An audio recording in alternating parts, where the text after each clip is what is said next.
I found the papers tucked neatly between the electric bill and a catalog for luxury watches. Divorce documents with David's signature already dried on the dotted line. 15 years of marriage concluded in cold legalese while I'd been at my mother's bedside in hospice care. I stood motionless in our marble kitchen, the kitchen I'd designed 3 years ago during the renovation David had called unnecessarily extravagant. The same kitchen where he'd just deposited these papers without even the courtesy of a conversation. "There's someone else," he'd texted an hour earlier. "It's serious. Papers are on the counter. I'll be staying at the Meridian Hotel until you've had time to process. We can talk when you're ready." Process. As if my marriage ending was simply another project to manage, another item on my to-do list between visiting my dying mother and preparing for my upcoming surgery. The surgeon had found a suspicious mass during my annual mammogram 2 weeks ago. David knew this. He'd held my hand during the biopsy, promised we'd face whatever came next together. Another promise casually discarded, it seemed. I flipped through the divorce agreement, the familiar letterhead of Colton and Byrne jumping out at me. David's law firm. His colleagues had drafted this, probably over drinks and knowing laughter. My fingers trembled slightly as I reached the financial settlement page. Despite my MBA and years as a financial analyst before I'd left my career to support David's, I found myself struggling to focus on the numbers through the fog of betrayal. One paragraph jumped out at me. David would assume responsibility for our shared debts. All of them. Including the remaining $212,000 on my student loans from Wharton that we'd agreed to pay off slowly while prioritizing investments.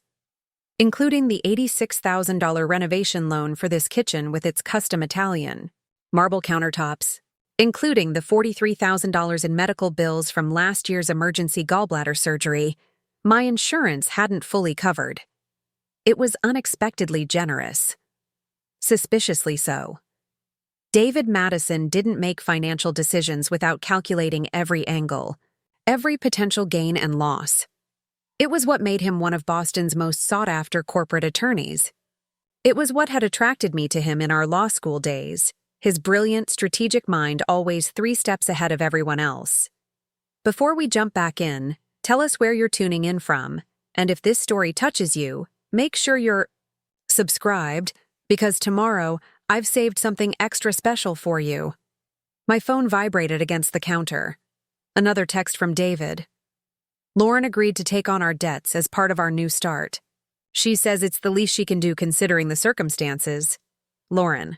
So the other woman had a name, and apparently a savior complex and enough financial resources to casually absorb over $340,000 in someone else's debt.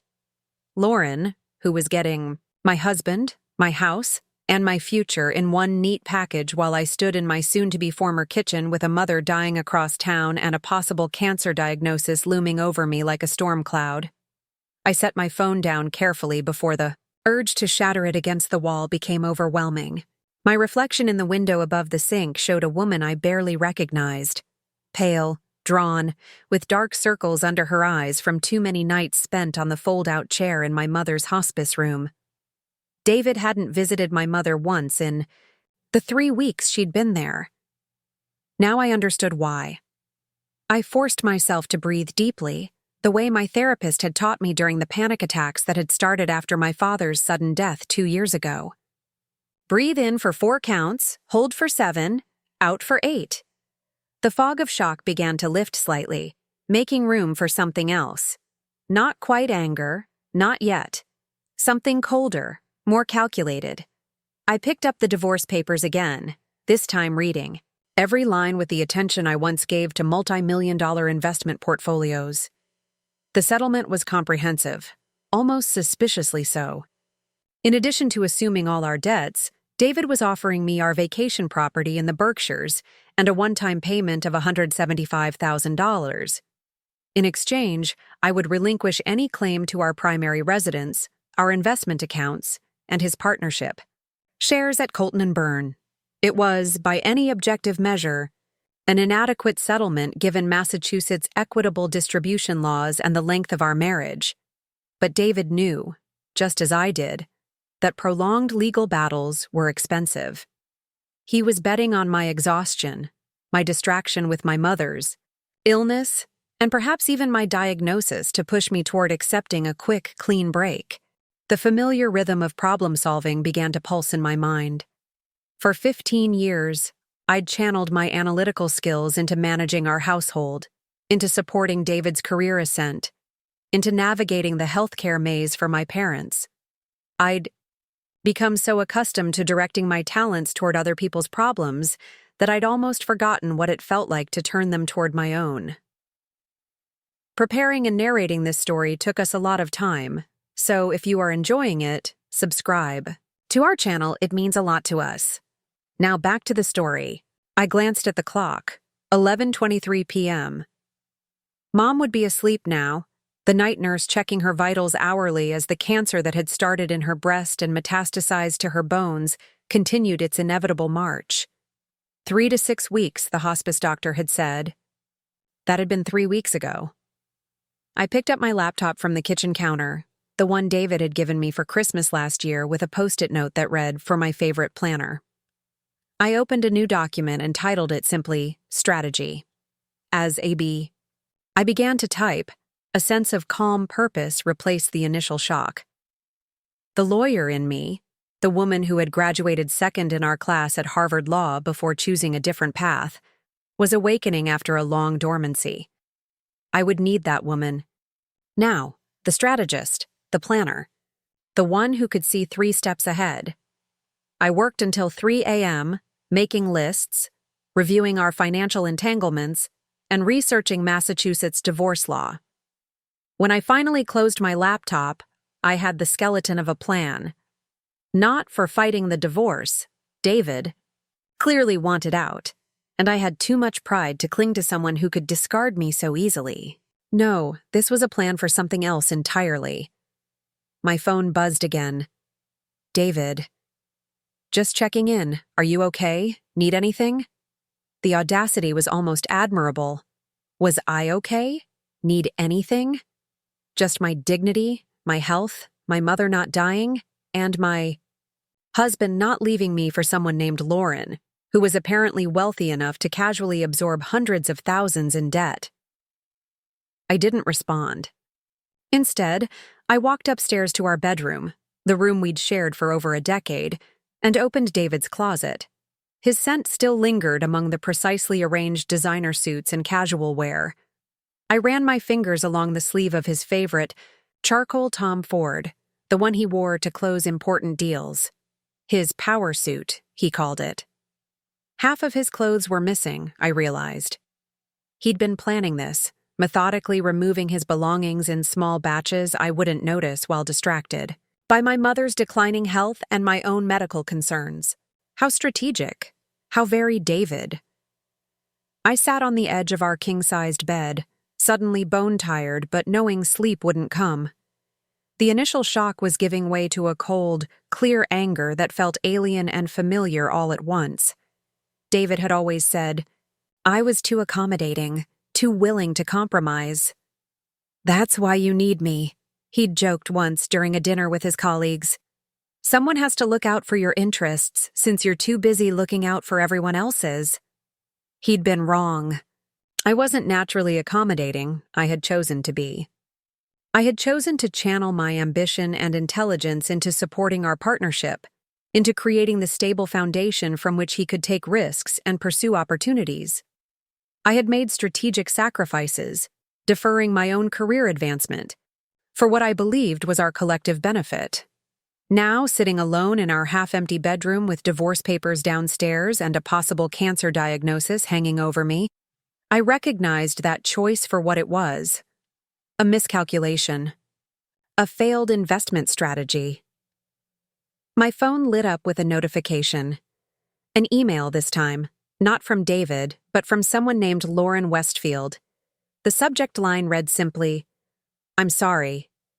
I stared at it for a long moment, my finger hovering over the screen. Then I deleted it without reading. Lauren Westfield didn't get to apologize. Not yet. Not until she understood exactly what she was apologizing for. I opened my laptop again and added a new section to my strategy document. Lauren Westfield. A quick LinkedIn search revealed exactly what I expected. Harvard Business School, executive. VP at Boston Capital Partners. Board member for 3 prestigious cultural organizations. 41 years old, 2 years younger than me, with a smile that radiated confidence and old money. She'd met David 6 months ago when Boston Capital Partners retained Colton and Byrne for a complex acquisition. According to her public Instagram, she'd recently purchased a brownstone in Beacon Hill, a $4.2 million property according to public records. No wonder she could casually offer to absorb our debts. To her, it was pocket change. To me, it had been a carefully managed burden, one more sacrifice in service to our shared future, a future that no longer existed. The hospice center called at 4:30 a.m. Mom was agitated and asking for me. I closed my laptop, splashed cold water on my face, and grabbed my keys. As I drove through Boston's empty pre-dawn streets, my mind continued to race, continued to build, and refine the plan taking shape in my head. By the time I parked at the hospice center, I had made my first decision. I would not sign the divorce papers. Not yet. David wanted a clean, quick break? He would have to wait. I had always been good at waiting, good at playing the long game. It was time to remind my husband of that fact. It was time to remind myself. Mom was awake when I entered her room, her once vibrant face now gaunt and pale against the white pillowcase. But her eyes, my eyes, people always said, were clear and focused. "He's leaving you," she said immediately. Not a question. My mother had always had an almost supernatural ability to read me. I nodded, taking her fragile hand in mine. Yes. For someone else? Yes. She closed her eyes briefly, pain flickering across her features. Whether from the cancer or from my news, I couldn't tell. "What are you going to do?" she asked, her voice stronger than it had been in days. I looked into my mother's eyes, the woman who had raised me alone after my father abandoned us when I was 7, the woman who had worked 2 jobs to put me through undergraduate school, the woman who had celebrated every one of my achievements as if it were her own. "I'm going to do what you taught me," I answered, squeezing her hand gently. "I'm going to take care of myself." A slight smile curved her lips. "Good," she whispered. "It's about time."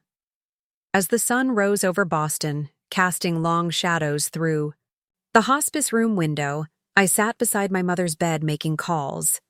To my doctor, rescheduling my follow-up appointment. To a divorce attorney, not from David's firm, scheduling a consultation for the following day. To my own bank, where I still maintained a separate account my husband didn't know about, checking the balance and discussing withdrawal options. With each call, each small action, I felt my power returning. David had calculated that my mother's illness and my health scare would leave me too vulnerable to fight. He had made a critical error. He had underestimated me. He had forgotten who I was before I became Mrs. David Madison. He had forgotten Sarah Elizabeth Chen, the scholarship student who had worked her way from community college to Harvard Law through sheer grit and relentless determination. The woman who had graduated second in their class, bested only by him. The woman who had turned down a junior partnership at Goldman Sachs to support his career because she believed in their partnership. That woman wasn't gone. She had just been dormant. And now she was wide awake. By noon, as Mom drifted in and, out of sleep, her pain momentarily managed by the morphine drip, I had the outline of a more detailed plan. Not just for survival, but for something more complex, something worthy of the strategic mind David had once admired before he took it for granted. I would sign those divorce papers eventually, but first, I would ensure that when Lauren Westfield so generously took on our debts, she would be getting far more than she bargained for. Much, much more. My phone buzzed with another text from David. The lawyer needs to know when you'll be signing the papers. Lauren and I are hoping to close on a new place next month. I allowed myself a small, cold smile as I typed my response. I'm with Mom at hospice. We'll discuss the papers when she's gone. I need time to process, remember? His reply came almost instantly. Of course, take all the time you need. I'm here if you need anything. I set the phone down and looked at my sleeping mother, the woman who had taught me that true strength often lies in patience, in careful planning, in the quiet accumulation of knowledge and resources. Watch me, Mom, I whispered, though I knew she couldn't hear me through her morphine-induced sleep. Watch what your daughter can do. Outside the hospice window, Boston continued its Monday morning bustle, oblivious to the quiet war being declared in this small, sterile room. David and Lauren thought they had orchestrated the perfect exit strategy. They were about to discover how wrong they were. Because while David might have been the more celebrated lawyer in our marriage, I had always been the better strategist. And now, I had nothing left to lose. The divorce attorney's office occupied the 14th floor of a sleek downtown high-rise, deliberately several blocks away from Colton and Byron, where David held his partnership. Mira Abernathy had come highly recommended by a law school classmate who'd mentioned her reputation for handling complex high-asset divorces with surgical precision.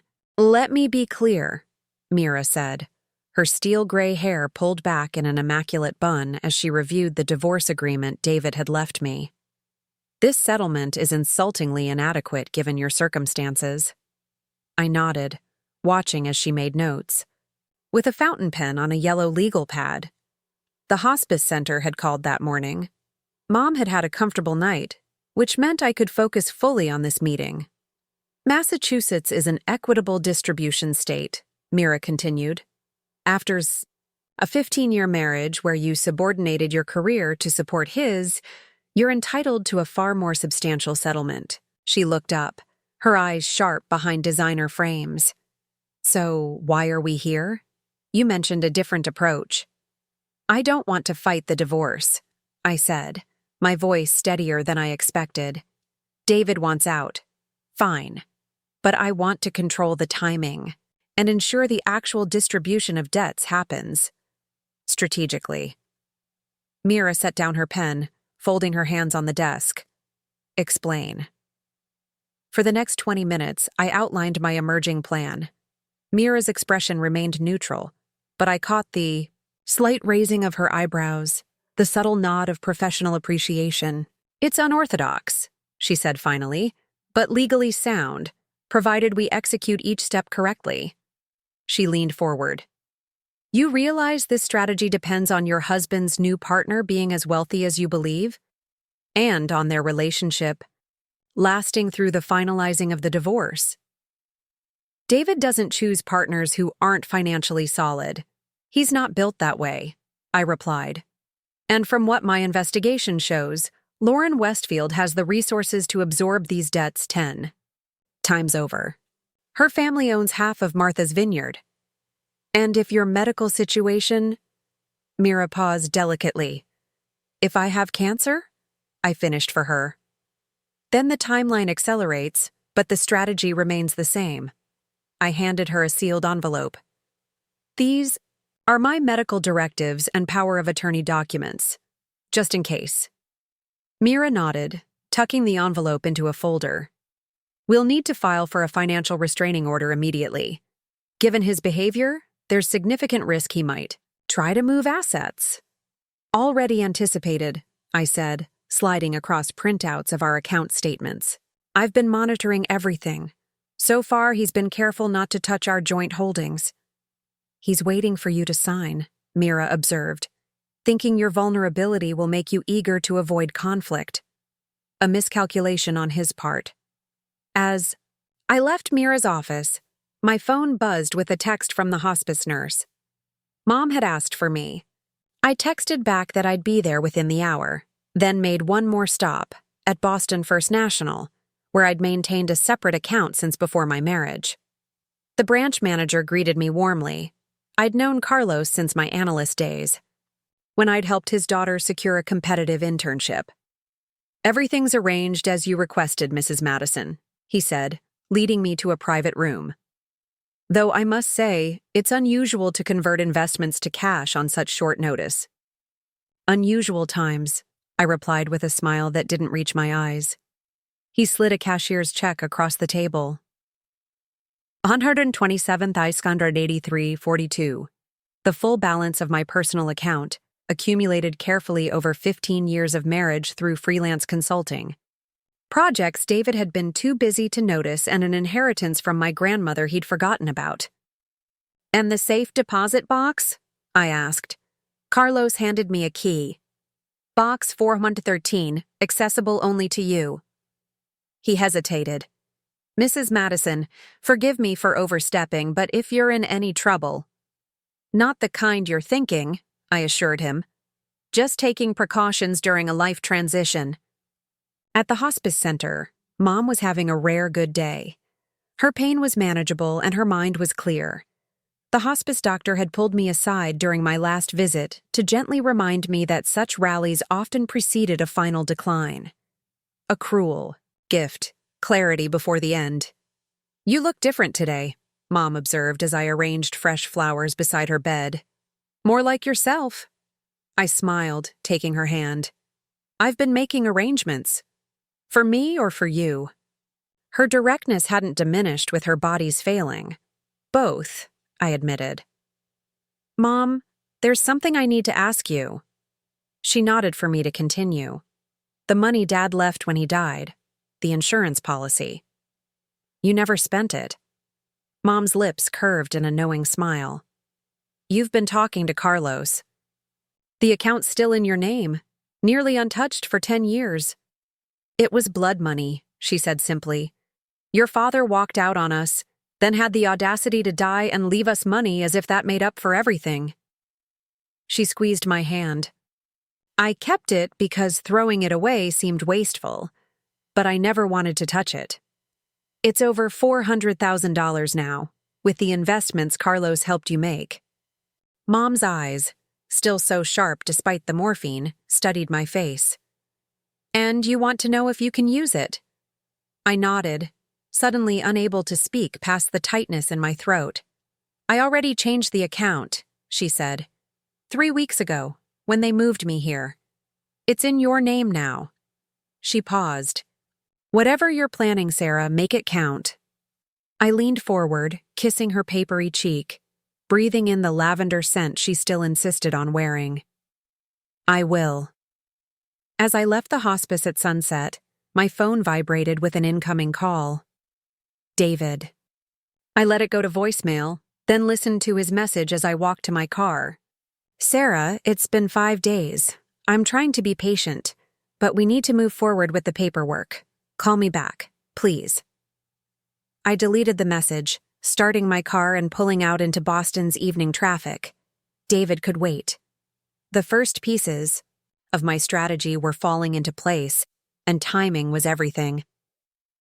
Tomorrow, I'd see the surgeon about my biopsy results.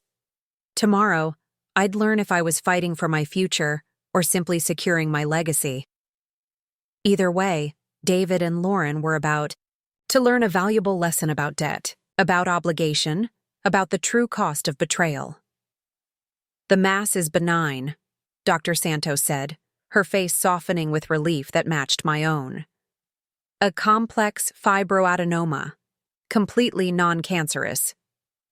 The examination room suddenly felt brighter, the antiseptic smell less oppressive. I'd been holding my breath for so long that the simple act of exhaling felt like shedding a concrete vest. "We should still remove it," she continued, pointing to the ultrasound images displayed on her computer screen. "It's quite large, and while not dangerous, these can be uncomfortable and occasionally painful." I nodded, already mentally calculating how this changed my timeline. "How soon?" "I have an opening next Thursday. Outpatient procedure, you'll be home the same day. Recovery is typically quick, about a week before you're back to normal activities." As Dr. Santos wrote up the surgical orders, I felt a curious emptiness where fear had resided moments before. The diagnosis should have been purely good news, but instead, it felt almost inconvenient. The possibility of cancer had formed a cornerstone of my emerging strategy, the potentially terminal patient whose husband had abandoned her in her hour of need. That narrative had power, both legally and socially. This benign diagnosis complicated things. Not impossible, just different parameters to consider. Ms. Chen? Dr. Santos was looking at me expectantly. I'd apparently missed a question. I'm sorry, could you repeat that? I asked if you have someone to drive you home after the procedure. You won't be able to drive yourself. I hesitated. A week ago, the answer would have been obvious. David. Now. Yes, I said finally. I'll arrange something. Outside the medical building, I sat in my car and updated my strategy document on my tablet. The benign diagnosis altered certain elements but reinforced others. I now had more time, more energy, to focus. The crisis that had initially seemed like a devastating blow to my position now revealed itself as an advantage. David didn't know about the diagnosis yet. He still believed I might be facing cancer treatments, still thought I was emotionally paralyzed by the dual crises of my mother's illness and my own health scare. That misconception was valuable. My phone buzzed with a text from him. Any news from the doctor? I stared at the message, considering my response carefully. Finally, I typed, "Still processing everything. With Mom now. Will update when I can." Not a lie, technically. I would be with Mom shortly, and I was still processing, just not in the way he assumed. The strategy was taking clearer shape by the hour. If I couldn't use a cancer diagnosis as leverage, I would use something equally powerful: debt. Not just our existing debts that Lauren had so magnanimously offered to assume, but new, carefully structured financial obligations that David would never see coming. At the hospice center, Mom was sleeping when I arrived. The nurse, Elaine, the one who always saved the good pudding cups for Mom, noticed my lighter expression immediately. "Good news?" she asked quietly as she checked Mom's IV. "The mass is benign," I confirmed. "Surgery next week to remove it, but no cancer." Elaine squeezed my arm. "That's wonderful, honey. Your mama's been worried sick about you, even with everything she's going through." I settled into the chair beside Mom's bed, opening my laptop to continue working while she slept. The hospice center had excellent Wi-Fi, a small mercy for families, spending long hours in waiting. Mom stirred occasionally but didn't fully wake, her breathing shallow but steady. By mid-afternoon, I had completed the first major step in my plan. Working through an attorney friend who specialized in corporate structures, I had established a new LLC, Phoenix Capital Management, with myself as the sole member, but with a complex ownership structure that obscured the connection. The LLC's stated purpose: debt acquisition and management. My next step would require a carefully orchestrated meeting. Just as I was closing my laptop, Mom's eyes fluttered open. "You're looking smug," she observed, her voice raspy. "What mischief are you up to?" "No cancer," I told her, reaching for her hand. "Just a benign mass they'll remove next week." Her smile was radiant despite her gaunt features. "I knew it," she whispered. "I've been praying." "You never told me you prayed," I said, surprised. Mom had always been practical to the point of cynicism, about spiritual matters. "Started recently," she admitted. "Seemed prudent, given the circumstances." Her eyes, still sharp despite the morphine, studied my face. "But that's not why you look like the cat who ate the canary. Tell me." I hesitated, then decided my mother deserved to know. She'd always been my most steadfast ally, my moral compass. If anyone would understand the justice in what I was planning, it would be Elizabeth Chen. For the next 20 minutes, I outlined my strategy in careful detail. Mom listened without interruption, her expression shifting from surprise to admiration, to something like pride. "He always underestimated you," she said when I finished. Even when he claimed to admire your intelligence, he never truly saw it. No, I agreed. He didn't. This plan of yours, Mom continued, it's brilliant, morally questionable in parts, but brilliant. She paused, considering. Are you sure Lauren deserves this? She's not the one who made vows to you. Lauren knew he was married, I replied, the cold anger I'd been nurturing flaring briefly. She pursued him anyway, and more importantly, she's the vehicle through which I can exact the most effective consequences. David values money and status, above all else, so those are the areas where he needs to feel the impact. Mom nodded slowly. Just be careful. Revenge can consume you if you let it. It's not just revenge, I said quietly. It's justice and security. The settlement he's offering would leave me starting over at 43 with nothing but a vacation, property, and a one-time payment that won't last 3 years in Boston. And if I weren't dying? Mom asked bluntly. Would you still do this? The question caught me off guard. I don't know, I admitted. But you are dying, and he left me to face that alone. Mom squeezed my hand with surprising strength. Then, do what you must. Just promise me you'll find happiness when this is done. I promise, I said, though in truth, happiness seemed like a distant, abstract concept, something from another life. Before leaving the hospice, I made a quick call to Mira Abernathy. She answered on the second ring, her voice crisp and businesslike. I've established the LLC, I told her without preamble. The bank accounts are set up. I'm ready for phase 2. The debts need to be transferred within the next 10 business days to maintain the timeline we discussed, she reminded me. And we'll need to file the financial disclosure forms by Friday. I'm meeting with Boston Credit Union tomorrow about the HELOC, I confirmed. Everything else is proceeding as planned.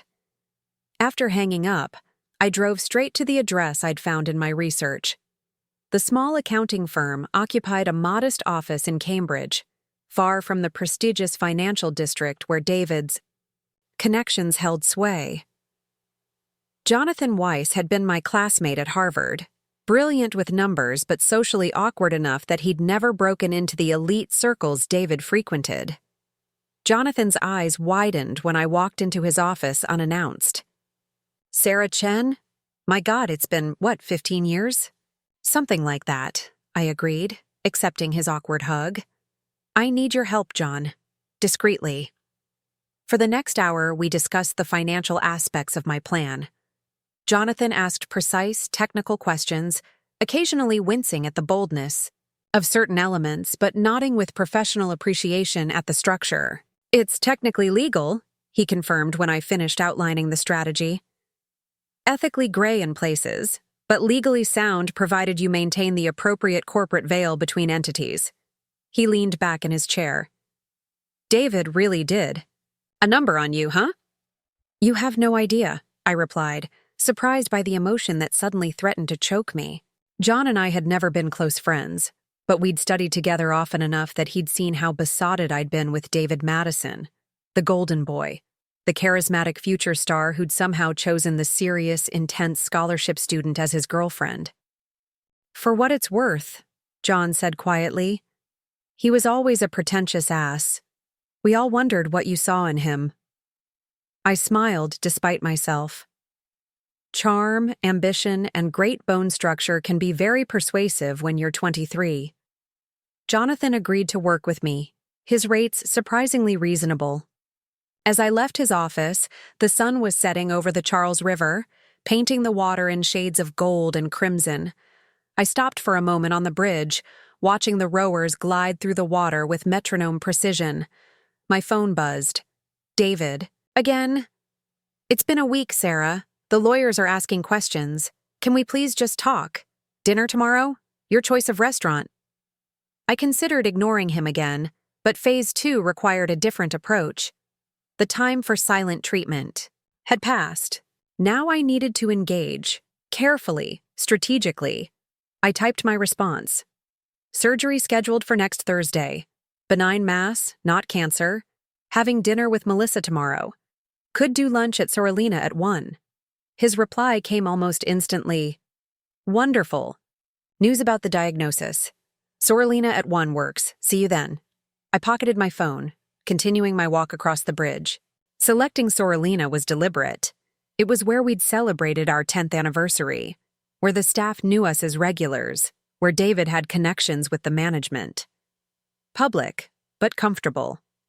A place where he would feel confident, where he would assume he controlled the dynamic. That night, I returned to the empty house, our house, for the first time in days. I'd been staying in a hotel near the hospice center, avoiding the painful emptiness of the home we'd built together. But now, I needed to gather certain documents to prepare for tomorrow's performance. The house felt different, as if David's betrayal had altered its very atmosphere. I moved through the rooms like a visitor in a museum, noting the gaps where he'd removed his favorite books from the shelves, the empty spaces where certain photographs had stood. In my bedroom, I opened the safe hidden behind the abstract, painting David had always hated. Inside were our important documents, property deeds, insurance policies, the prenuptial agreement we'd signed at his insistence despite my having few assets to protect at the time. I removed what I needed, then turned to my closet. For tomorrow's lunch, I would need the right armor.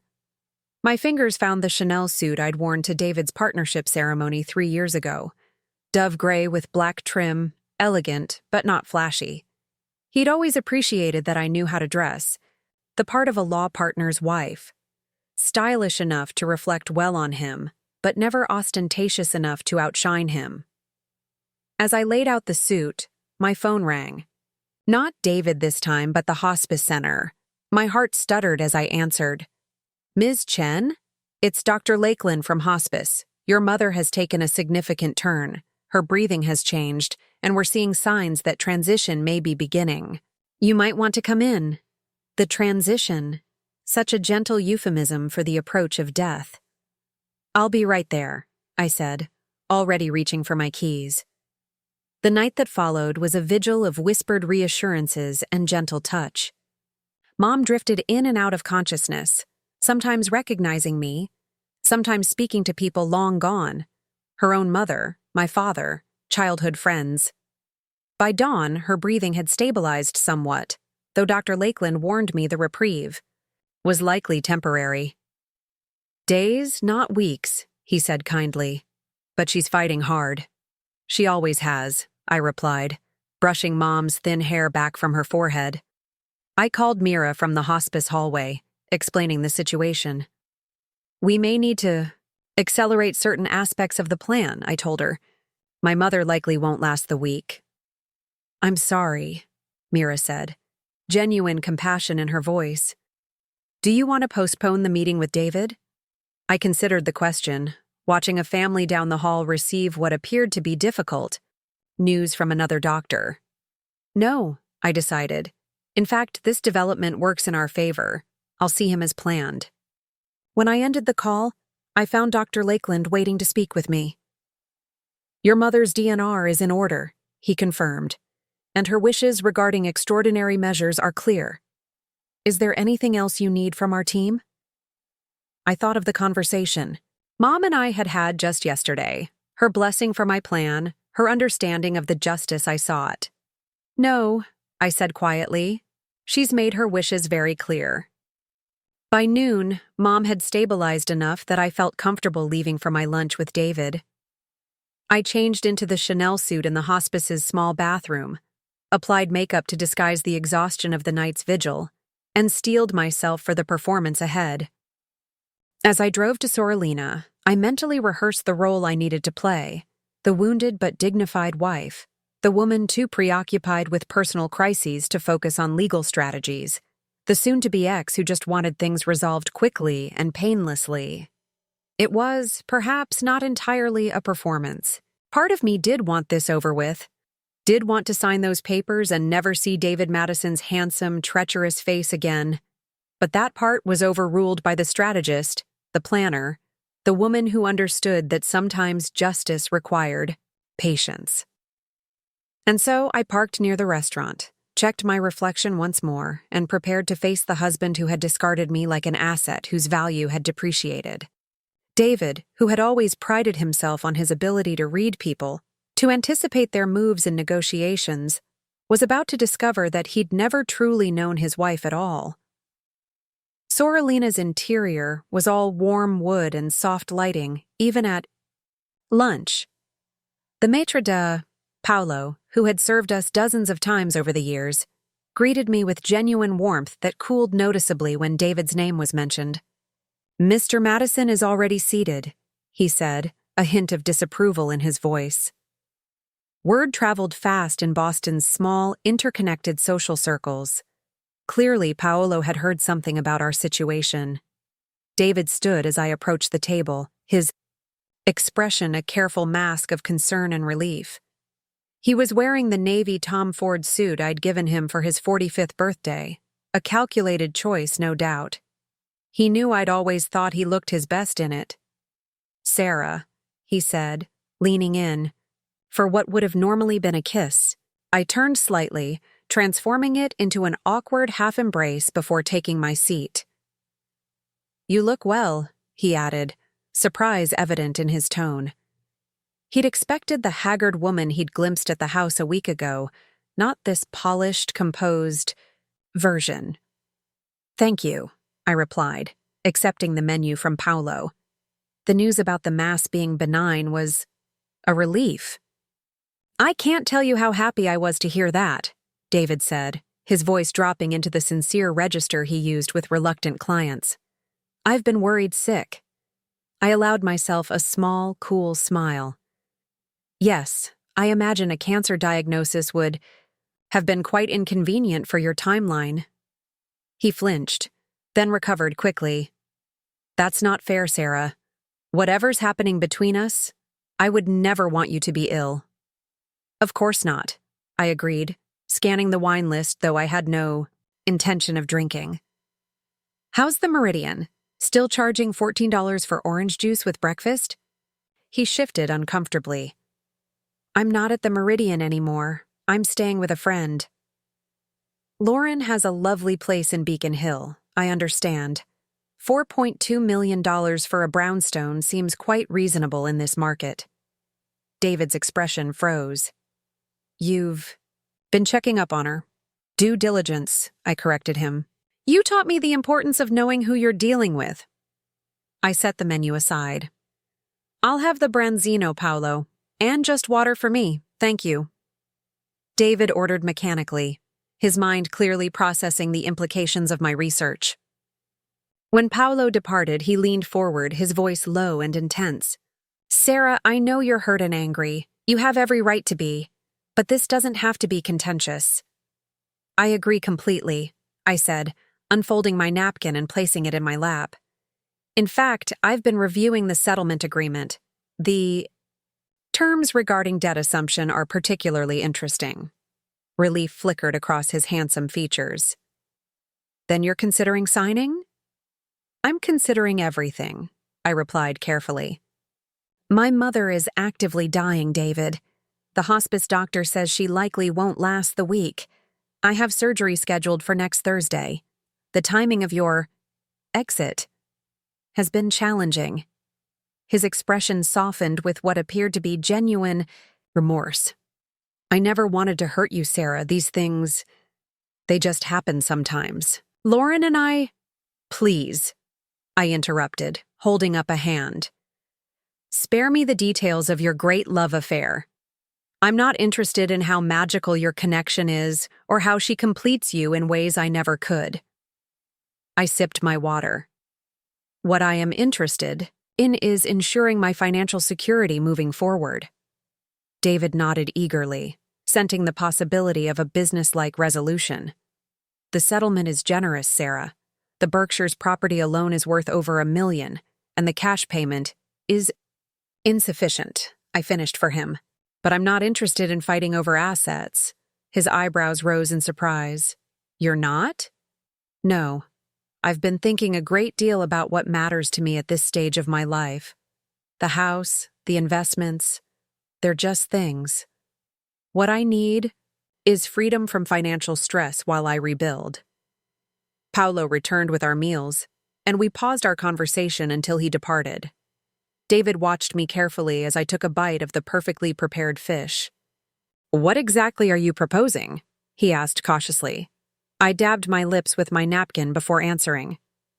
"The debt assumption portion of the agreement is acceptable. In fact, I'd like to expand it." "Expand it?" David's fork paused halfway to his mouth. "I've taken out a home equity line of credit against the house," I said conversationally. "The paperwork was processed yesterday. Since you're keeping the house, and Lauren has so generously offered to assume our debts, it seems logical that this would be included." David's jaw tightened. "How much?" "300,000, I replied, watching his expression carefully. Well within the equity available in the property, I needed to ensure I had operating capital for the next few years. He set his fork down, struggling to maintain his composure. "Sarah, that's not what we discussed." "We haven't discussed anything. David, you left documents on the counter and disappeared to your hotel. Or rather, to Lauren's brownstone." I smiled thinly. "Besides, given your joint financial position, I would think an additional 300,000 would be insignificant." "It's the principle," he argued, lowering his voice as a nearby diner glanced our way. "You can't just unilaterally take out loans against joint property. Actually, I can. Both our names are on the deed and I'm still your legal wife." I took another bite of branzino. "It's perfectly legitimate. Ask your colleagues at Colton and Byrne if you don't believe me." David's knuckles whitened around his water glass. "What game are you playing, Sarah?" "No game," I said, my voice steady. "Just ensuring my future. Since you're so eager to begin yours with Lauren, I assumed you'd be amenable to a small adjustment that expedites the process." Before he could respond, my phone rang. The hospice center.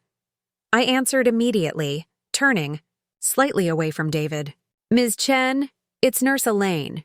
Your mother's asking for you. She's agitated and we're having trouble calming her." "I'll be right there," I promised, ending the call and gathering my purse. "I have to go. Mom needs me." David's expression warped into one of conflicted frustration. He wanted to continue our discussion but couldn't reasonably object to me rushing to my dying mother's side. "We need to finish this conversation," he insisted, signaling for the check. "I'll call you tomorrow," I replied, already standing. "Think about what I've said, David. The sooner you agree to the adjusted terms, the sooner you and Lauren can begin your new life together." I left him sitting there, the check in his hand, his expression vacillating between outrage and calculation. Phase 2 was now in motion. At the hospice center, Mom was indeed agitated, though she calmed considerably when I arrived. I sat with her through the afternoon, holding her hand as she drifted in and out of consciousness. During one of her lucid periods, she fixed me with a piercing gaze. "Did you see him?" "Yes," I confirmed. "Told him about the HELOC." A ghost of her old mischievous smile crossed her face. "How did he take it?" "About as well as you'd expect," I replied, smoothing her thin hair. "Like someone had kicked his favorite purebred puppy." "Good," she whispered, her eyes drifting closed again. "Make him pay, Sarah. Not just money. Make him understand what he threw away." Later that evening, as Mom slept, I worked from the small desk in her hospice room, my laptop open to a document titled Phase 3. My phone buzzed with multiple messages from David, a progression from irritation to carefully modulated reason to reluctant acceptance. The final message read, "I've spoken with Lauren. We can accommodate the HELOC as part of the debt assumption, but this has to be the final adjustment. No more surprises, Sarah." I smiled to myself as I typed my response. "Thank you for understanding.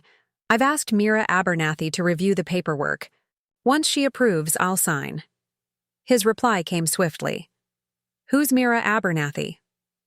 "My divorce attorney," I responded simply. There was a long pause before his next message appeared. I thought we were handling this directly to save on legal fees. Translation. I thought you were too emotionally overwhelmed to seek proper representation. Given my current circumstances, I felt professional guidance was prudent, I wrote back. Mira comes highly recommended for complex financial situations. David. Knew exactly who Mira Abernathy was. Her reputation in Boston legal circles was legendary. She'd decimated opposing counsel in the Harrington divorce last year, securing one of the largest settlements in Massachusetts history. The fact that I'd retained her would send a clear message. I wasn't as vulnerable as he'd assumed. I set my phone aside and returned to my planning document. The next phase required perfect timing, and with Mom's condition deteriorating rapidly, I needed to ensure all elements were in place. Jonathan Weiss had called earlier with confirmation that the financial structures were established. Phoenix Capital Management was fully operational, with the requisite accounts and trading authorizations in place. The initial capital injection from Mom's insurance money had been processed, providing the necessary operating funds. A soft knock at the door interrupted my work. Dr. Lakeland entered, his expression somber. Ms. Chen, might I have a word with? You in the hallway? I followed him out, already knowing what he would say. Mom's breathing had changed over the past few hours, becoming more labored, more irregular. We're entering the final stage, he confirmed gently. The transition could be hours or days, but I want you to be prepared. I nodded, surprising myself with my calm. Thank you. I'll stay with her tonight. There's a cot in the room if you need to rest, he offered. The night staff will check in regularly, but they'll try not to disturb you. Back in Mom's room, I settled into the chair beside her bed, taking her fragile hand in mine. Her eyes opened briefly, finding mine with surprising clarity. Still here, she whispered. Always, I promised. The plan? Proceeding perfectly, I assured her. David has agreed to the HELOC. Phase 3 begins tomorrow. She nodded almost imperceptibly, her eyes drifting closed again. My fighter, she murmured. Always 3 steps ahead. I stayed awake through the night, occasionally working on my laptop, but mostly just sitting with Mom, talking softly about memories from my childhood. The small apartment where she'd raised me alone, the weekend trips to the public library, the way she'd worked 2 jobs to ensure I could take SAT prep courses. You gave me everything, I told her as dawn broke, painting the hospice room in soft golden light. Every opportunity, every advantage you could manage. Her breathing had grown increasingly shallow overnight, her periods of consciousness briefer and less coherent. The hospice staff checked in hourly, adjusting her medication to ensure she remained comfortable. At 9:17 a.m., my phone rang. David again. Sarah, we need to finalize this agreement, he said without preamble. Lauren and I are meeting with the realtor this afternoon about a property in Cambridge. The seller wants proof that our current financial obligations are resolved. My mother is actively dying, I replied, my voice flat. Paperwork isn't my priority right now. There was a pause, then David's voice softened artificially. I'm sorry, Sarah. Of course. Is there anything I can do? Yes, I said coldly. You can have your lawyer send the revised agreement to Mira with the HELOC included in the debt assumption section. She'll review it expeditiously. Already done, he replied. I just want to make sure we're on the same page. No more financial surprises. I glanced at Mom's sleeping form, thinking of the documents Jonathan had finalized yesterday, of the transactions scheduled to execute over the next 72 hours. No more surprises, I lied smoothly. After ending the call, I opened my laptop again, sending a brief encrypted message to Jonathan. Green light on Phase 3. Execute as planned. His response came moments later. Transactions initialized. First round complete by end of business today. I closed the laptop just as Nurse Elaine entered with Mom's morning medications. She checked the monitors, adjusting the oxygen flow slightly. She's Comfortable, Elaine assured me. The transition is peaceful. I nodded, unable to speak past the sudden tightness in my throat. For all my strategic planning, for all my focus on ensuring David paid for his betrayal, the reality of Mom's imminent death hit me anew.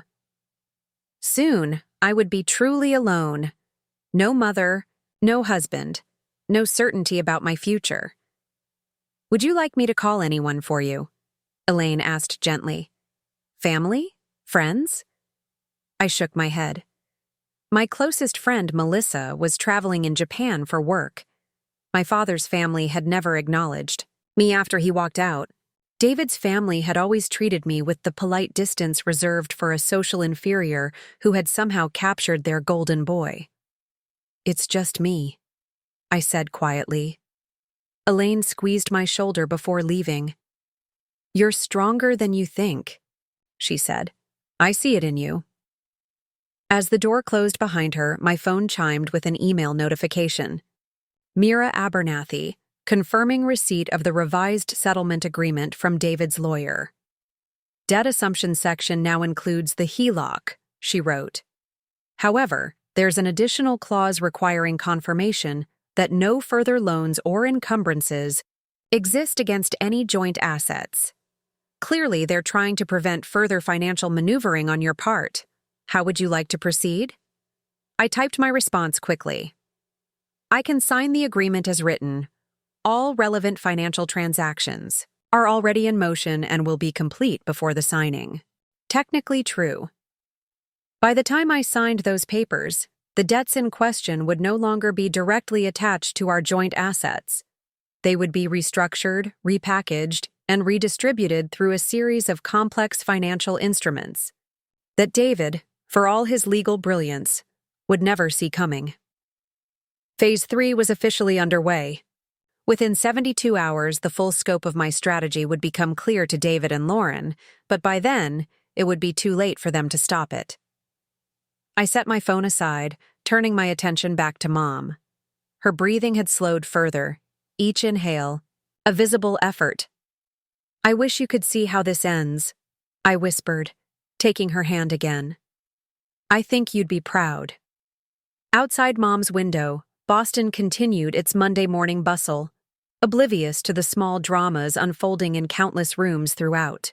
The city, deaths and births, betrayals and reconciliations, plans made and unmade. Somewhere across town, David and Lauren were likely celebrating their victory, believing they had contained the financial damage of my HELOC maneuver. They had no idea what was coming, but they would. Soon. Mom died at 3:42 p.m. on Tuesday, her hand in mine, her passing so quiet I almost missed the moment her breathing simply stopped. Dr. Lakeland confirmed what I already knew, his voice gentle as he pronounced the time of death. I sat motionless beside her still form, feeling strangely hollow. Would you like some time alone with her? He asked. I nodded, unable to speak. When the door closed behind him, I finally allowed the tears to come. Not the hysterical sobbing I'd half expected, but a quiet, steady flow that felt like the draining of a deep well. It's done, Mom, I whispered, squeezing her hand one final time. I'll make it right. My phone had been silenced, but when I checked it an hour later as the hospice staff prepared to move Mom's body, I found 3 missed calls and several texts from Jonathan Weiss. Phase 3. Transactions 60% complete. Need verbal confirmation for final sequence. I stepped into the hallway to return his call, my voice still rough from crying. I'm sorry about your mother, Jonathan said immediately. Mira called to let me know. Thank you, I replied mechanically. The transactions? Almost complete. The revolving credit lines have been established through Phoenix Capital, and the debt consolidation transfers initiated.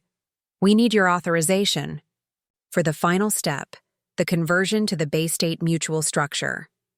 I took a deep breath, steadying myself. Proceed with all remaining transactions. Full implementation. Are you sure? Once this goes through? I'm sure, I interrupted. Complete all transactions as planned. After ending the call, I texted David with the news of Mom's death. His response came quickly. Appropriate condolences, an offer of support, and then, predictably, a question about when we might finalize the divorce paperwork. The services will be Friday, I wrote back. I can meet with the lawyers on Monday to sign everything. His reply bordered on enthusiastic. I'll make the arrangements. Again, I'm so sorry about Elizabeth. She was a remarkable woman. She was, I thought, pocketing my phone. And she raised a daughter more remarkable than you ever understood. The next 48 hours passed in a blur of funeral arrangements, condolence calls, and continuous updates from Jonathan and Mira as Phase 3 unfolded exactly as planned. By Thursday morning, when I checked into the outpatient surgery center for my procedure, the financial restructuring was 90% complete. Everything looks good, the nurse said as she checked my vitals, misinterpreting my slight smile. Dr. Santos is one of our best. You're in excellent hands. I nodded, thinking not of the surgery, but of the financial web now encircling David and Lauren. By Monday, when I signed those divorce papers, the trap would be irreversibly sprung. Melissa arrived from Japan just in time to drive me home from surgery. The procedure had gone smoothly, the benign mass removed, the incision small and neat. I still can't believe he left you while your mom was dying, she fumed as she helped me settle into my hotel suite. I'd refused to return to the house, even to collect more of my belongings. And with that Lauren woman practically taunting you with her money. It's being handled, I assured her, careful not to reveal too much even to my closest friend. Melissa was a corporate compliance officer. The fewer details she knew about my plan, the better for her professional ethics. The funeral's tomorrow, I said, changing the subject. Would you mind picking up my black dress from the cleaners in the morning? After Melissa left, I checked my secure email account. Jonathan had sent the final confirmation. All transactions complete.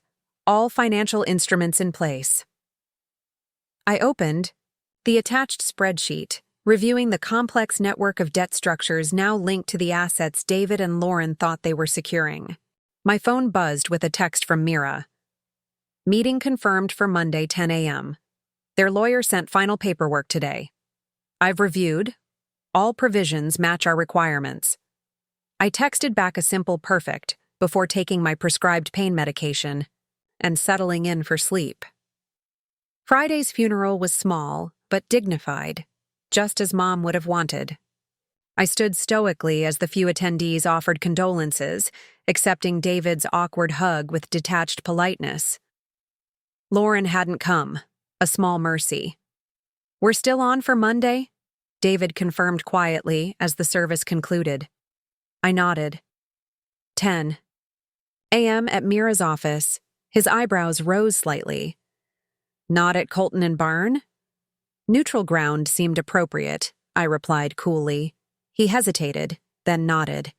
Whatever makes this easier for you. If only he knew how much easier he'd made everything for me. Saturday and Sunday passed in a haze of post-surgical recovery and final preparations. Jonathan called Sunday evening with news that made me sit up despite my discomfort. The financial? Markets open tomorrow morning, and that's when they'll first see it, he explained. The initial credit rating adjustments should hit around 9 a.m., an hour before your meeting. Will they understand what's happening?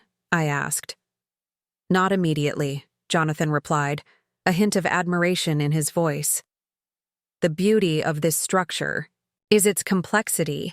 It'll take their financial team days to unravel it completely. By then, the papers will be signed, I finished for him, and the debts will be legally transferred. Exactly. But Sarah? His voice turned serious. Once they do understand, they'll be furious. This goes beyond a simple financial maneuver. The way we've leveraged these debt instruments is completely legal, I reminded him. We've verified that repeatedly. Legal, yes, but the impact will be significant, life-altering. That's the point, I said quietly. Monday morning dawned clear and cool, a perfect autumn day. I dressed carefully in a navy Dior suit I'd never worn before, purchased the previous year but saved for a special occasion. This certainly qualified, at 9:07 a.m., as my Uber approached Mira's office building, my phone lit up with a call from David. "What the hell have you done?" he demanded without preamble, his voice tight with barely controlled rage. "I'm not sure what you mean," I replied calmly. "I'm on my way to sign the papers as agreed." "Don't play innocent," he hissed. "Lauren just got a call from her bank. Something about debt restructuring and credit rating adjustments linked to our accounts. What did you do, Sarah?" "I simplified our financial arrangements," I said as the Uber pulled up to the curb. "We can discuss the details at the meeting. I've just arrived at Mira's office." I ended the call before he could respond, tucking my phone into my purse as I entered the building. The receptionist directed me to the conference room where Mira was already waiting, documents arranged neatly on the polished table. "They've noticed," I told her without preamble. She nodded, unsurprised. "Sooner than expected, but it changes nothing. The papers are ready for signature." At 9:58 a.m., the conference room door burst open. David stormed in, his normally impeccable appearance slightly disheveled, his face flushed with anger. Behind him came Lauren, the first time I'd seen her in person, and their lawyer, Richard Steinman. "We need to talk before anything is signed," David demanded, privately. "Anything you have to say can be said in front of our legal counsel," I replied evenly, gesturing to the empty chairs across the table. "Please sit. We're scheduled to begin." "Don't act like this is a normal meeting," Lauren interjected, her voice higher and sharper than I'd imagined. "What have you done to our credit accounts?" I studied her with detached interest. Tall, blonde, expensively dressed in a cream Burberry suit that probably cost more than most people's monthly mortgage payments. The woman who had happily participated in the destruction of my marriage now looked considerably less confident than her Instagram photos suggested. "I've done exactly what the settlement agreement allowed," I said, turning to Mira. "Shall we proceed with the signing?" "Not until you explain these financial alerts," David insisted, tossing his phone onto the table. On the screen, I could see an email from his financial advisor marked urgent. "Perhaps I can clarify," Mira offered smoothly. "As part of the debt consolidation process outlined in your settlement agreement, certain financial restructuring was required. All perfectly legal and within the parameters established in Section 12, Paragraph 3 of the document you provided." Richard Steinman, David's lawyer, frowned as he flipped through his copy of the agreement. Section 12 refers only to the assignment of existing debts to Mr. Madison and, by extension, to his new household. There's nothing about restructuring. "The agreement doesn't prohibit restructuring prior to assignment," Mira pointed out, her tone professionally pleasant. "And since Mr. Madison and Ms. Westfield so generously offered to assume all debts, Ms. Chen simply consolidated them for more efficient transfer." David's eyes narrowed. "Consolidated how exactly?" I smiled for the first time since entering the room. "Perhaps Jonathan can explain better than I can." On cue, the conference room door opened and Jonathan Weiss entered, carrying a thick folder and a laptop. David's expression shifted from anger to confusion. "John, what are you doing here?" "Providing financial clarity," Jonathan replied, setting up his laptop and connecting it to the room's projection system. "At Sarah's request, I've prepared a complete overview of the debt consolidation and restructuring process implemented over the past week." As the projection screen lit up with complex financial flowcharts, I watched David's face carefully. The moment of realization, when the true scope of what I'd done finally registered, was everything I'd hoped for. His expression shifted from confusion to shock to something approaching horror. "This can't be legal," Lauren whispered, her perfectly manicured hand covering her mouth as she stared at the projected figures. "I assure you it is," Jonathan replied, clicking to the next slide. "Every transaction, every instrument, Every structure has been vetted by financial compliance experts. What you're seeing is simply an innovative approach to debt consolidation. Innovative? David's voice cracked with disbelief. You've created a financial black hole. No, I corrected him quietly. I've created exactly what you asked for. A clean break and a comprehensive transfer of debts. You and Lauren agreed to assume all financial obligations. I've merely ensured those obligations are properly structured. As Jonathan continued his presentation, outlining how my student loans, medical bills, the house renovation costs, and the HELOC had been consolidated, leveraged, and restructured through Phoenix Capital Management, David and Lauren sat in stunned silence. The true elegance of the plan was becoming clear to everyone in the room. By signing the divorce agreement today, they would legally bind themselves to nearly $3.2 million in restructured debt, almost 10 times the original amount, and there was absolutely nothing they could do to stop it. "This is extortion," David hissed, shoving back from the conference table. His lawyer, Richard Steinman, placed a restraining hand on his arm. "Careful, David," Richard cautioned. "Nothing illegal has occurred here." "Nothing illegal?" Lauren's voice rose sharply. "She's manipulated our agreement into a financial death sentence." I remained perfectly still, watching the drama unfold with detached interest. Beside me, Mira was the picture of professional calm, her expression betraying nothing as she straightened the documents before her. "Ms. Westfield," Mira addressed Lauren directly, "the agreement you and Mr. Madison proposed explicitly stated that all debts would be assumed by you both. Ms. Chen has simply ensured those debts are structured in a way that protects her interests." Jonathan clicked to the next slide of his presentation.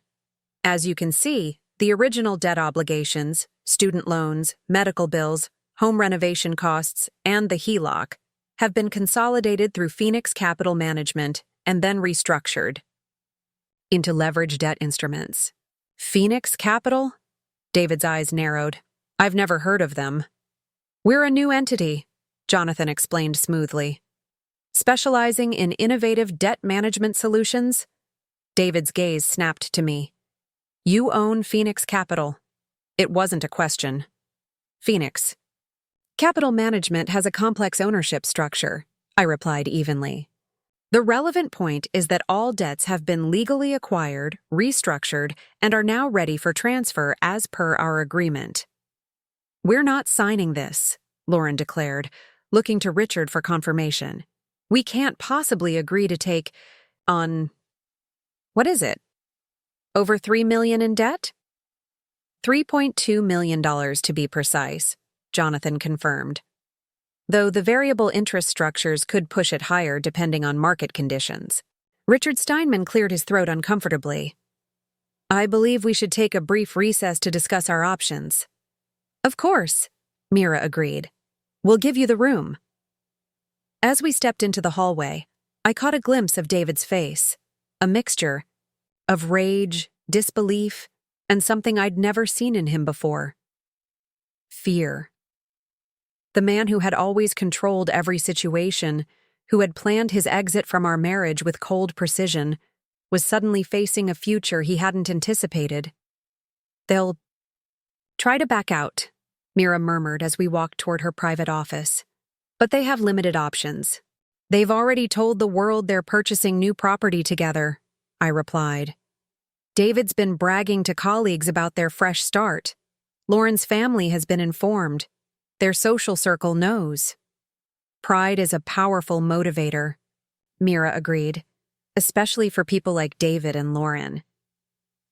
In Mira's office, I sank carefully into a chair, mindful of my still healing incision. The emotional strain of the morning, combined with physical discomfort, was beginning to take its toll. "Are you all right?" Mira asked, genuine concern in her voice. "Just tired," I assured her. "It's been a long week." Jonathan joined us, his laptop tucked under his arm. "They're in full panic mode," he reported. "Lauren's on the phone with her financial advisor. David looks like he's about to have a stroke." Good, I said simply. 20 minutes later, Richard Steinman appeared at Mira's door. We'd like to propose an alternative arrangement, he began without preamble. Mira gestured for him to continue. My clients are willing to increase the cash settlement to $500,000 and include both properties, the primary residence and the Berkshire's vacation home, in exchange for Sarah retaining all debt obligations. I shook my head before Mira could respond. Not acceptable. Richard's professional demeanor cracked slightly. Ms. Chen, surely you understand that the current arrangement is untenable. $3 million in debt would financially cripple them. I understand it, I replied coolly. Lauren Westfield's net worth exceeds $20 million. Hardly crippling. Richard's expression confirmed my research had been accurate. Nevertheless, this restructured debt represents a significant burden that wasn't part of the original understanding. The original understanding, I said, my voice hardening, was that my husband wouldn't abandon me while my mother was dying and I was facing a possible cancer diagnosis. The original understanding was that 15 years of marriage deserved more than divorce papers left on a kitchen counter. The original understanding was that vows meant something. The room fell silent. Even Mira seemed taken aback by the controlled intensity of my response. The terms remain as stated in the agreement, I continued after a moment. David and Lauren assume all debts as restructured, or we proceed to a contested divorce where Massachusetts law will entitle me to half of everything, including David's partnership shares in Colton and Byrne, which I understand are valued at approximately $7 million. Richard paled slightly. I'll convey your position to my clients. When he left, Jonathan whistled softly. Remind me never to cross you, Sarah. They'll sign, Mira predicted. The alternative is worse, both. Financially and socially, she was right. After another 30 minutes of heated discussion we could partially overhear through the walls, Richard returned to escort us back to the conference room. David and Lauren sat rigidly side by side, both ashen-faced. The documents lay before them, still unsigned. Before we proceed, David said, his lawyer's composure partially restored. I want to understand why, Sarah. Why this elaborate scheme instead of simply asking for more money in the settlement? Would you have given it to me? I countered. Of course, he insisted. I've always been fair. I smiled thinly. Fair would have been discussing our marriage problems before beginning an affair. Fair would have been waiting until my mother wasn't actively dying before leaving. Fair would have been facing me like a man instead of leaving papers on a counter. Lauren shifted uncomfortably in her chair. This isn't just about money, I continued. It's about consequences. Actions have them. David, you taught me that. David's jaw tightened. And what about your actions? This financial manipulation is perfectly legal, Mira interjected smoothly. Now, shall we proceed with the signing, or would you prefer to move to a contested divorce process? David and Lauren exchanged glances. Whatever silent communication passed between them ended with Lauren giving a barely perceptible nod. We'll sign, David said, his voice flat. Mira efficiently guided them through the process, indicating each signature line with professional detachment. I watched as David's hand shook slightly while signing the page that officially transferred the restructured debt obligations. When the final document was signed, Jonathan collected his presentation materials while Mira organized the paperwork. For filing. Congratulations, I said softly to David and Lauren. You got what you wanted. Each other. Free from me. I hope it was worth the price. Lauren's eyes, when they met mine, held not anger, but something more complex. Perhaps the dawning realization that the man who had betrayed his wife so efficiently might someday do the same to her. This isn't over, David warned as I turned to leave. You've guaranteed yourself a lifelong enemy, Sarah. I paused at the door, looking back at him one last time. No, David. What I've guaranteed is that every time you make a mortgage payment, every time you check your credit score, every time you apply for a loan or a credit card or try to make a major purchase, you'll think of me. For years to come, possibly decades, I'll be there, an invisible presence in your financial life." His face flushed with anger, but I continued before he could respond. "You discarded 15 years of marriage like it was nothing. I've ensured that decision comes with a price tag you'll remember. That seems fair to me." Outside Mira's office building, the autumn sun felt warm on my face. For the first time since finding those divorce papers on my kitchen counter, I felt something like peace. My phone buzzed with a text from Jonathan. "Transfer complete. All debt obligations now legally theirs. You're officially debt-free and $175,000 richer. Congratulations." I smiled to myself, pocketing the phone as I hailed a taxi. Phase 3 had succeeded beyond my expectations. David and Lauren were now legally bound to the financial web I'd created. $3.2 million in restructured debt that would take them years to untangle and decades to pay off. "Where to?" the taxi driver asked. For a moment, I hesitated. Not to the house. It wasn't my home anymore. Not to the hotel where I'd been staying. That chapter was ending. Logan Airport, I decided suddenly. International Terminal. I had no specific destination in mind, just the certainty that it was time for something new. The settlement money combined with Mom's insurance policy gave me financial freedom I hadn't experienced in years. Freedom to travel, to explore, to reinvent myself away from Boston and its painful memories. As the taxi pulled away from the curb, I glanced back at the building where David and Lauren were likely still reeling from the morning's revelations. I felt no triumph, no vindictive joy, only the quiet satisfaction of justice served. David had taught me many things during our marriage, but perhaps the most valuable lesson had come at its end.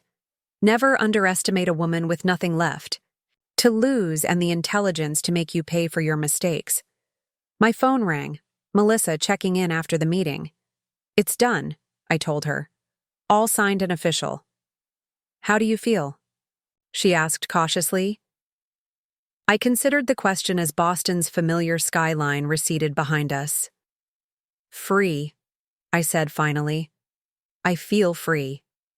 "And David and Lauren?" "They got exactly what they deserved," I replied. "No more, no less." "Where are you now?" Melissa asked, clearly hearing the street noise through the phone. "Heading to the airport." "The airport? Sarah, you just had surgery less than a week ago." I smiled at her concern. "Don't worry, I'm not planning to climb Kilimanjaro. Just a change of scenery. Somewhere warm, I think. Somewhere I can heal."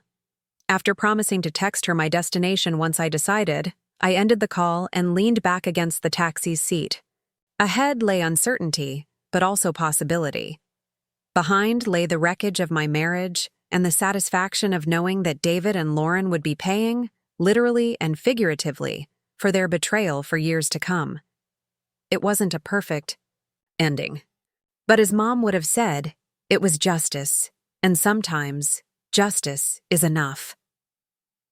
6 months later, I sat on the veranda of my rented villa in Santorini, watching the Mediterranean sunset paint the white buildings in shades of gold and rose. My laptop was open to a secure email from Jonathan Weiss, containing his quarterly update on what he playfully called the Madison financial situation. "First structured payment came due last month," his email read. "Paid on time, but not without consequences. Sources at Boston Capital Partners indicate Lauren had to liquidate a significant portion of her tech portfolio, at a loss, to cover it. David's been passed over for the managing partner position at Colton and Byrne. Rumor has it the firm was concerned about his financial instability." I sipped my chilled white wine, feeling not the vindictive thrill I might have expected, but a calm satisfaction. The plan had worked exactly as designed, not to destroy them completely, but to ensure they felt the weight of consequence with every financial move they made. My phone chimed with a FaceTime call from Melissa, "You're still disgustingly tan," she complained good-naturedly when I answered. Boston winter showed in her pale complexion and the heavy sweater she wore. "When are you coming home?" "Is it home anymore?" I asked, genuinely curious about my own answer. "Well, your condo renovation should be finished next month," she reminded me. "Unless you've fallen in love with some sexy Greek fisherman and plan to become a Mediterranean housewife." I laughed, adjusting my position to catch the last rays of sunlight. No fisherman, sexy or otherwise, just peace, clarity. The past 6 months had been transformative in ways I hadn't anticipated when I'd impulsively headed to the airport that day. After a month in Bali recovering from surgery, I'd traveled slowly through Southeast Asia, then to Australia, and finally, to Europe. Along the way, I'd rediscovered parts of myself that had been submerged during my marriage. My love of photography, my interest in local economies, my ability to navigate unfamiliar situations with confidence. "Have you heard anything?" Melissa asked carefully. We both knew she was asking about David. "Jonathan keeps me updated," I replied, angling the phone to show her my view. "The debt is doing exactly what it was designed to do, creating a constant, inescapable pressure that colors every financial decision they make. And does that make you happy?" Her tone wasn't judgmental, just curious. I considered the question. "Not happy exactly. Validated, maybe. He treated our relationship, 15 years of marriage, as disposable. Now he's facing consequences that can't be easily discarded." Melissa nodded. "Fair enough. Now, business talk. Have you thought more about Jonathan's proposal?" During my 3rd month of travel, Jonathan had approached me with an unexpected business opportunity. Phoenix Capital Management, the company I'd created for my revenge plan, had caught the attention of several serious financial players who were impressed by its innovative debt restructuring approach. I admitted. "I'm flying to London next week to meet with potential investors. Turns out my method of financial revenge has applications in legitimate debt management and corporate restructuring. From revenge plot to business empire," Melissa laughed. "Only you, Sarah." After we hung up, I remained on the veranda watching darkness settle over the caldera. My life had taken a direction I could never have anticipated when I found those divorce papers on my kitchen counter less than a year ago. The sudden chime of an email alert drew my attention back to the laptop. The sender's name made my breath catch: David Madison. For a moment, my finger hovered over the delete button. Then curiosity won out. "Sarah," the email began without preamble, "I've respected your desire for no communication these past months. Recent developments compel me to break that silence. Lauren and I have separated. The financial situation you engineered has taken its toll, not just economically, but on our relationship. I'm not writing to blame you or seek sympathy, but to acknowledge that I'm beginning to understand the magnitude of what I did to you. The casual cruelty, the thoughtless timing, the betrayal of our years together. I see it now through the lens of consequences. This isn't an attempt at reconciliation. Too much has been broken for that. It's simply an acknowledgement of truth. You deserved better than what I gave you. The debt I'm paying isn't just financial, it's moral. And it should be. David." Closed the laptop without replying. Outside, the first stars were appearing in the darkening sky. David's words stirred complex emotions, not regret for my actions, but perhaps a softening of the hard knot of anger I'd carried for so long. My phone chimed with a text from Jonathan. "London investors confirmed for next Thursday. They're very interested in the Phoenix model. This could be big, Sarah."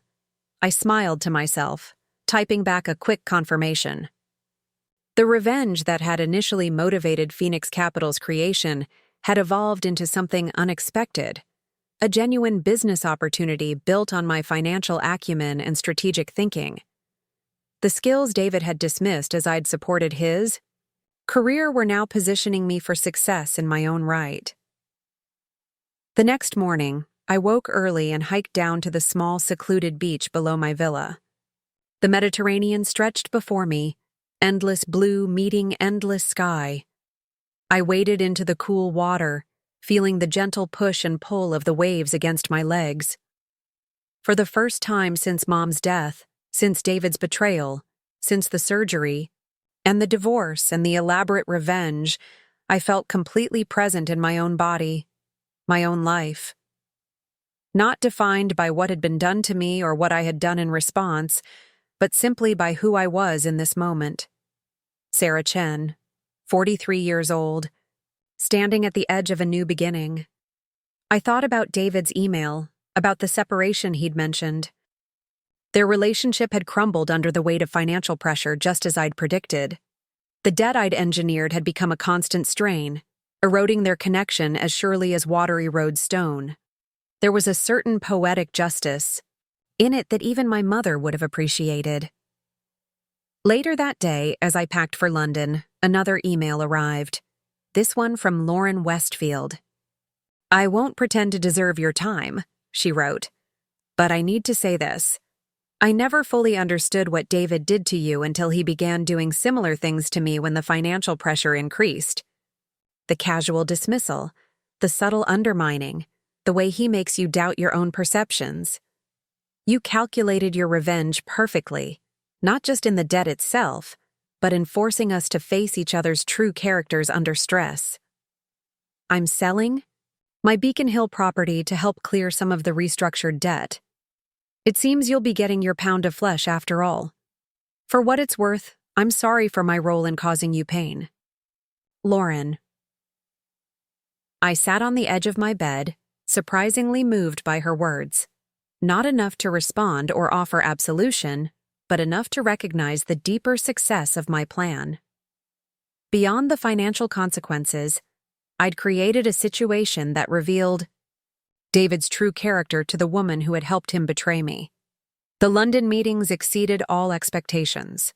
By the following week, Phoenix Capital Management had secured $10 million in initial investment to develop specialized debt restructuring products for corporate clients. Jonathan would manage the Boston operations while I established a European office. "To Phoenix Rising," Jonathan toasted at our celebration dinner in Mayfair, raising his champagne glass with a grin. "To unexpected second acts," I amended, clinking my glass against his. 2 years to the day after finding those divorce papers on my kitchen counter, I stood in the lobby of Phoenix Capital's new London headquarters, watching our logo, a stylized phoenix in flight, being installed on the wall. We'd grown to a staff of 28 with offices in Boston, London, and Singapore. The debt restructuring model I'd created for my revenge had been refined into a legitimate financial service that helped struggling companies reorganize their obligations and avoid bankruptcy. My assistant handed me the morning financial news summary as I walked to my office. Buried in the Boston business section was a small item about Colton and Byrne downsizing their corporate office space and letting several partners go, including David Madison. I felt no joy at his downfall, no vindictive satisfaction, only a calm acknowledgement that consequences, both financial and professional, had finally caught up to him. The debt trap I'd set had done its work, leaving him professionally vulnerable when the law firm faced financial challenges. That evening, as I walked along the Thames watching London light up for the night, I drafted a mental email to my mother, telling her about Phoenix Capital's success, about the foundation I'd established in her name to help single mothers return to education, about the life I'd built from the ashes of betrayal. "You were right, Mom," I whispered to the night air. "The best revenge wasn't just making them pay, it was showing myself what I'm capable of building on my own." My phone buzzed with an email notification. The London Business Journal wanted an interview for their Women in Finance special edition. The subject line made me smile. "Rising from the Ashes: How Sarah Chen Built a Financial Empire from Personal Catastrophe." They had no idea how literal that description was. Perhaps someday I'd tell the full story of divorce papers on a kitchen counter, of a dying mother's encouragement, of debts restructured into weapons, and of the unexpected liberation that came from calculated revenge. But for now, I was content with the knowledge that some debts can never be fully repaid, but they can be transformed into something powerful, something constructive, something that ultimately serves a purpose beyond simple retribution. David and Lauren had replaced me overnight, thinking they could simply transfer my debts to their new life without consequence. They'd been wrong. And, in proving that, I'd found something far more valuable than revenge. I'd found myself. 5 years after the divorce, I returned to Boston for the first time. The city skyline looked both familiar and foreign as my car crossed the Charles River. New buildings had risen, old landmarks remained, and I felt oddly detached from the place I'd once called home. Phoenix Capitol now occupied the entire 32nd floor of a gleaming downtown tower, a far cry from the shell company I'd created for my revenge plan. Jonathan met me in the lobby, his familiar awkward grin now accompanied by the confidence of a successful CFO. "The prodigal founder returns," he joked, embracing me. The team's excited to finally meet the mysterious Sarah Chen in person. I'd built the company remotely, running European operations while maintaining a carefully cultivated distance from Boston. Today marked my first official visit to our American headquarters. "How does it feel to be back?" Jonathan asked as we rode the elevator. "Surreal," I admitted. "Like visiting a previous life." The Phoenix offices were sleek and modern, open workspaces, glass-walled conference rooms, and our logo prominently displayed throughout. 46 employees looked up expectantly as Jonathan led me through the main floor. "Everyone, as promised. Sarah Chen, our founder and CEO," he announced. The applause caught me off guard. These people knew me only through video conferences and my reputation in the financial industry. They didn't know about the divorce, the betrayal, the calculated revenge that had birthed the company. To them, I was simply the visionary who'd pioneered a revolutionary approach to debt restructuring. After the office tour and meetings, Jonathan and I had dinner at a small Italian restaurant in the North End, not Sorellina, where I'd had that fateful lunch with David years ago, but a quiet, family-owned place where we wouldn't be recognized. "So," Jonathan said once we'd ordered, "are you going to ask, or should I just tell you?" I smiled, appreciating his directness. "Tell me." David's working at a small firm in Providence. Took him 18 months to find a position after Colton. And burn. The remaining debt still has him underwater. He'll be paying it off for another decade at least. Jonathan swirled his wine. "Lauren remarried last year. Tech entrepreneur from Seattle. She managed to negotiate a settlement with the creditors on her portion of the debt. Took a significant hit to her portfolio, but she's largely free of it now." I nodded, absorbing the information with surprising emotional neutrality. "And the house? Foreclosed 3 years ago. Sold at auction for less than they owed. The house where I'd planned to grow old with David, where we'd hosted dinner parties and holiday gatherings, where I'd found divorce papers on the kitchen counter. Gone. To strangers at a bank auction. Does any of this still matter to you?" Jonathan asked carefully. I considered the question. "Not in the way it once did," I finally answered. "It's like reading about characters in a book I put down years ago." After dinner, on impulse, I asked the driver to take me past our old neighborhood. The elegant Beacon Hill townhouses stood unchanged, timeless in their red brick beauty. We slowed as we approached what had been our home. The house looked different. New paint, landscaped front garden, warm lights glowing from windows that once framed my life. A young couple emerged, laughing as they juggled shopping bags and keys. They looked happy, unaware of the history their home contained. "Keep driving," I told the driver softly. Back at my hotel, I found an email waiting from Melissa. She'd moved to San Francisco 3 years ago, but remained my closest friend and confidant. "Saw the Forbes article," she wrote. "The debt whisperer is quite the nickname. Let me know how it feels to be back in Boston. Still hosting the Phoenix Charity Gala tomorrow night? Call me. I want all the details. The Forbes profile had been unexpected. A feature on female founders that positioned me as a financial innovator who'd turned personal setback into professional triumph. They'd gotten the broad strokes right, but missed the vengeful catalyst that had started everything. The next evening, I stood at the podium in the Boston Museum of Fine Arts, addressing the 300 guests at Phoenix Capital's annual charity gala. The Elizabeth Chen Foundation, named for my mother, had raised over $4 million for single mothers pursuing higher education, funding scholarships, childcare, and housing assistance. Transformation often begins in our darkest moments, I told the audience. When we think we've lost everything, we sometimes discover what we're truly capable of building. My gaze swept across the elegant crowd, business leaders, financial professionals, philanthropists, and stopped cold on a familiar face near the back of the room. David. He looked older, the silver at his temples now spread throughout his hair. Our eyes met briefly before I continued my speech, my voice steady, despite the unexpected jolt of seeing him. After the formal program, as guests mingled and donated generously to the foundation, I felt a presence at my elbow. "Congratulations on everything you've built," David said quietly. "It's remarkable." I turned to face him, surprised by my own calm. "Thank you. I didn't expect to see you here tonight." "I'm with Hargrove and Associates now," he explained. "Junior. Partner." My boss purchased a table for the gala. The irony was exquisite. David attending an event celebrating the company born from my revenge against him, unknowingly contributing to my success through his firm's donation. "How are you, Sarah?" he asked, his voice carrying a weight of unspoken history. "I'm well," I replied honestly.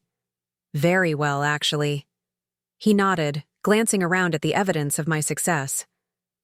"I can see that." He hesitated, then added, "I wanted to hate you, you know, for what you did with the debt. I tried to for years.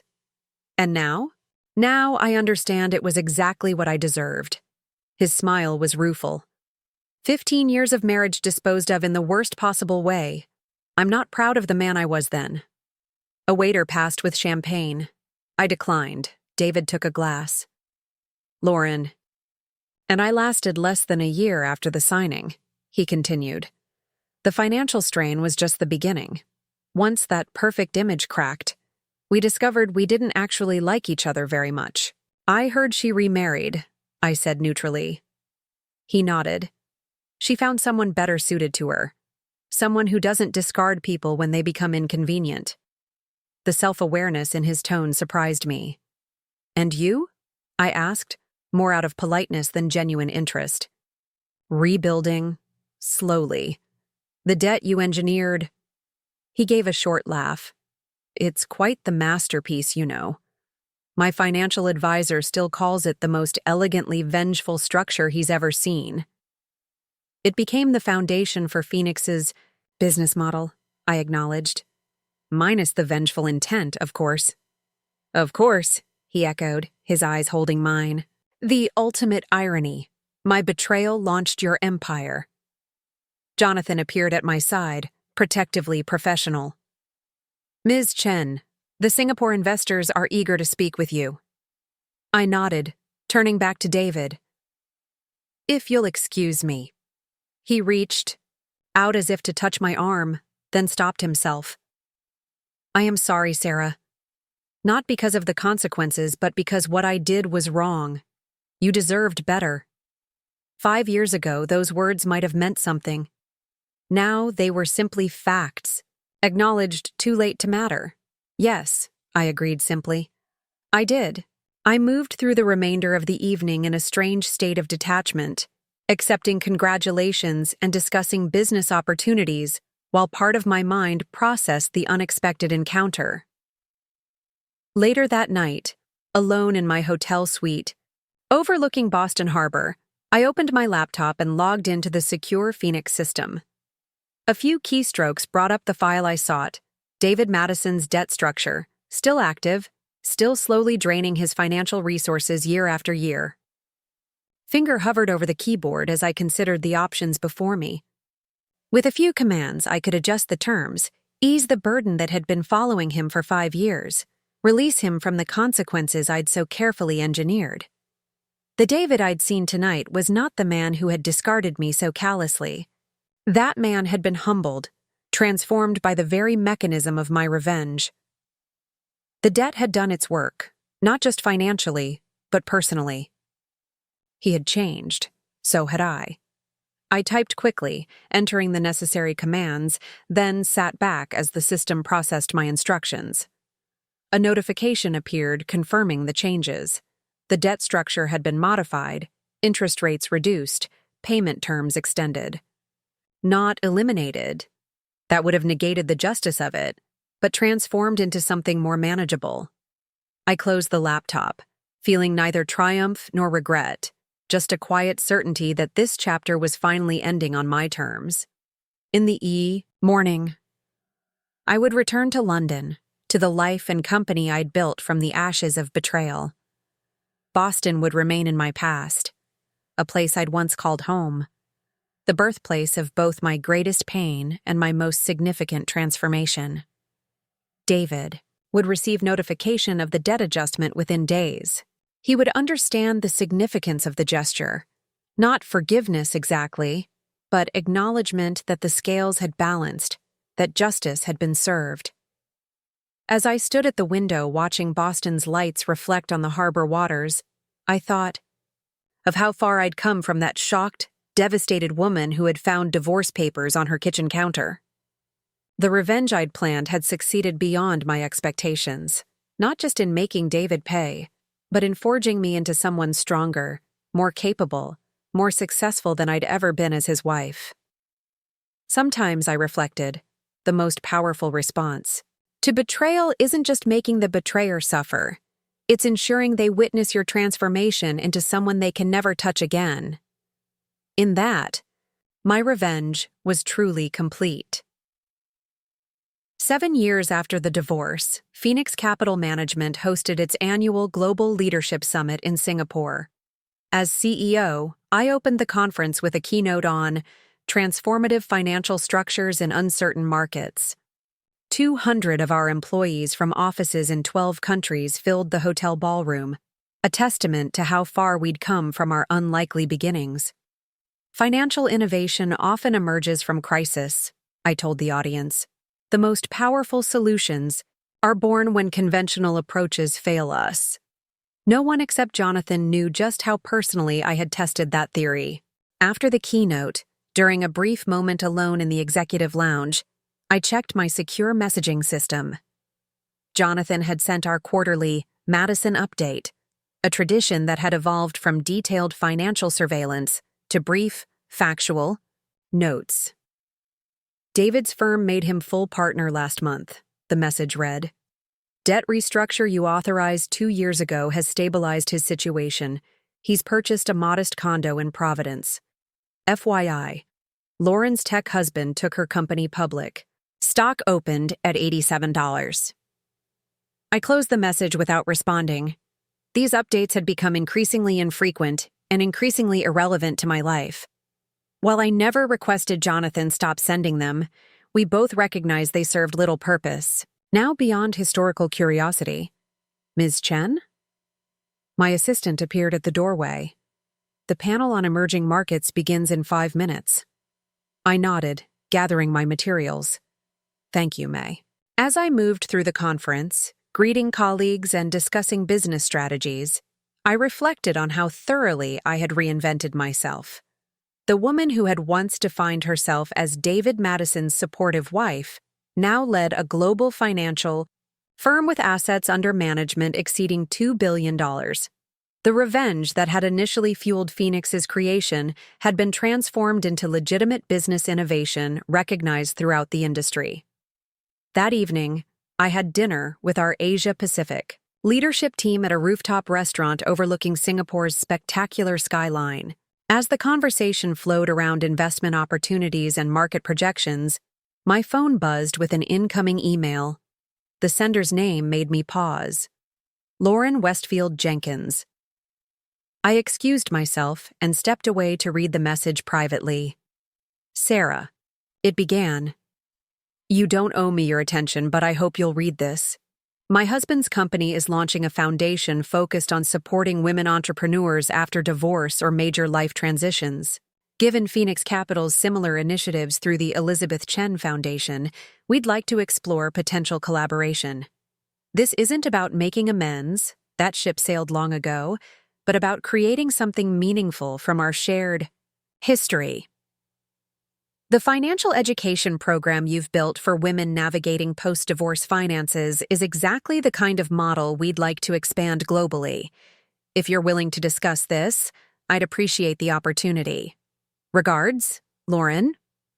I stared at the message, caught between disbelief and grudging admiration for her audacity. The woman who had helped destroy my marriage now wanted to partner with me professionally, leveraging the very success I'd built from that destruction. Back at my hotel suite, I drafted and deleted 3 different responses before setting my phone aside. This required careful consideration, not an emotional reaction. The next morning, as I jogged along Singapore's Marina Bay, the first hints of dawn coloring the sky, I gained clarity about Lauren's proposal. The businesswoman in me recognized the potential benefits: expanded resources for the foundation, greater reach for our programs, positive publicity. The woman who had orchestrated an elaborate financial revenge balked at any collaboration with Lauren. But 7 years had passed. I was no longer defined by what David and Lauren had done to me, but by what I had built afterward. After my run, I composed a brief professional response. Lauren, thank you for reaching out. The Elizabeth Chen Foundation would be interested in learning more about your initiative. My executive director, Amara Wilson, will contact you to arrange an initial discussion. Sarah Chen, CEO, Phoenix Capital Management, neither rejection nor enthusiasm, simply business. Later that day, between summit sessions, I called Melissa, who now headed our San Francisco office. Lauren Westfield reached out about a foundation. Partnership, I told her without preamble. You're kidding, Melissa replied, her tone incredulous. The audacity of that woman. It's been 7 years, I said, surprising myself with my measured response. The foundation work is important.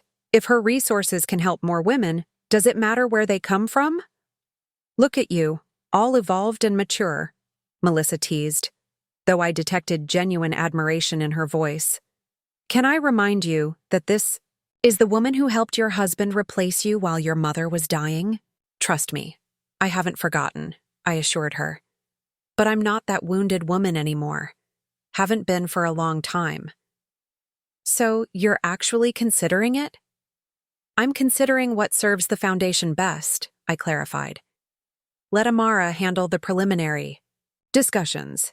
If it has potential, I'll decide then whether I can separate the personal history from the professional opportunity. After ending the call, I rejoined the conference, focusing on Phoenix's future rather than my past.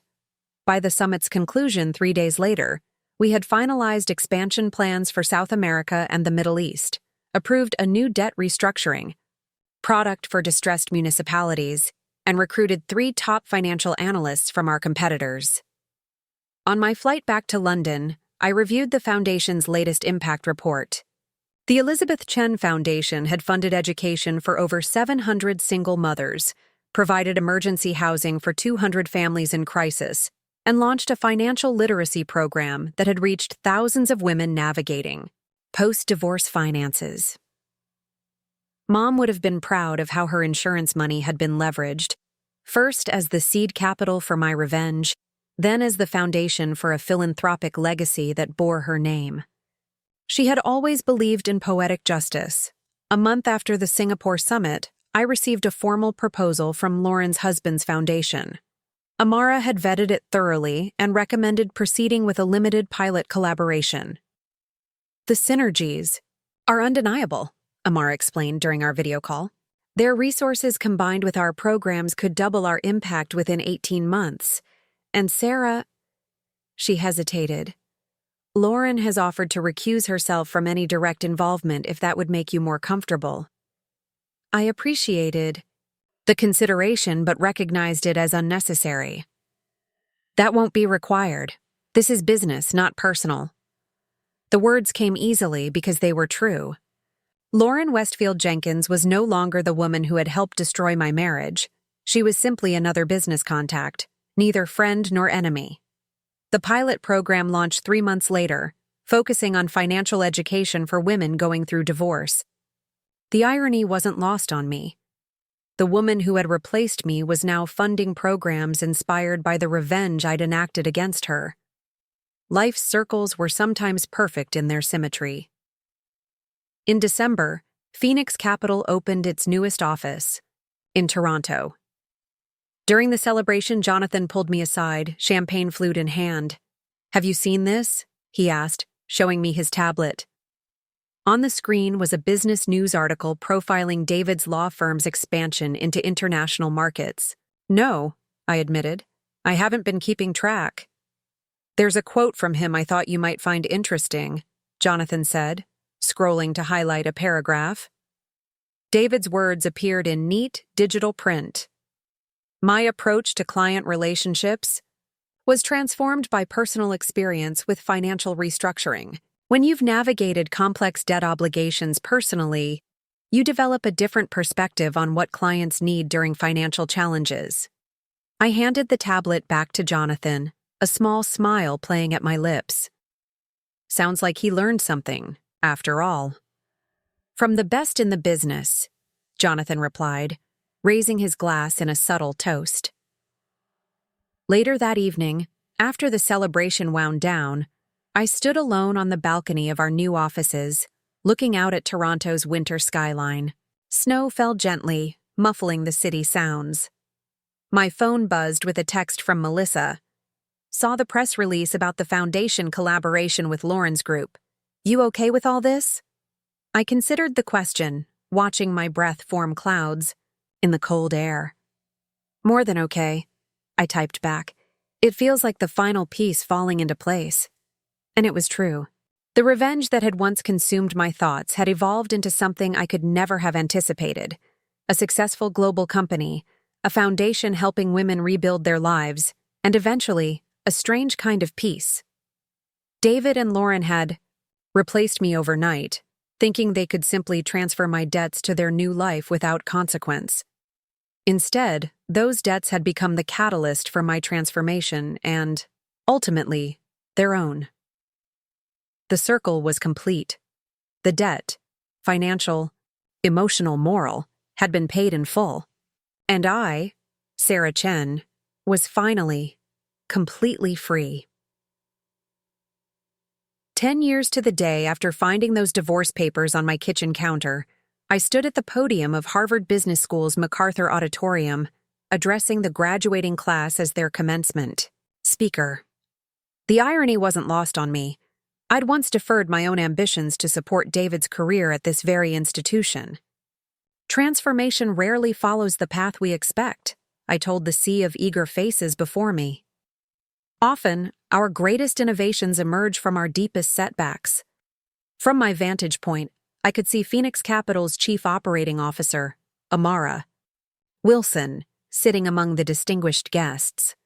Beside her was Melissa, who now headed our North American operations, and Jonathan, my ever-loyal CFO.